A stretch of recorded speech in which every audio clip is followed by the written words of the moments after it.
पदर बाजूला करा, पदर बाजूला केला। समोर अत्यंत सुंदर अशी सुभेदाराची सून आहे।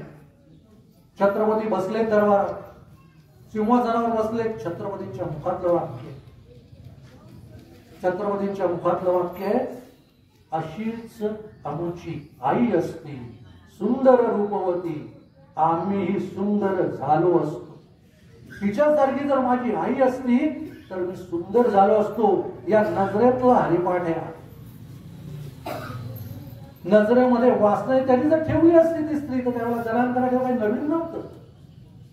त्या काळामध्ये एक काही 10 क्रिया करणं राजाला काही हरकत नव्हती। छत्रपती वेगळे आहेत, पण छत्रपतींना ज्ञानेश्वरीचा अभ्यास आहे, तुकाराम गाथेचा अभ्यास आहे।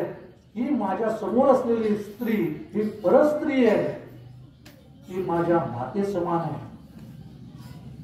आता मला सांगा, इथपर्यंत तुम्हाला सगळं माहिती आहे। दरबारामध्ये एक महाराजांची नजर सोडली तर उरलेल्या 90 नजरा त्या स्त्रीकडे वासनेने बघताय, कारण ती लुटीची स्त्री आहे। तिच्या संपूर्ण अंगावरती वासनेच्या नजरा खेळल्या आहेत। पण एक शब्द असोनी संसारी जीवे वेगू करी, एक शब्द महाराजांचा सगळ्यांच्या नजरा जमिनीकडे गेले का?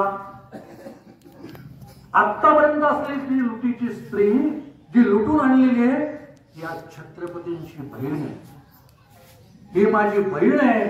सख्या माझ्या बहिणीला जसं सन्मानाने सोडा तसं हिला सन्मानाने घरी सोडा। आता ती छत्रपतींची बहीण झाली, त्या बहिणीकडे वाकड्या नजरेत बघण्याची हिंमत त्या दरबारातल्या एकाही नजरेत नाहीये।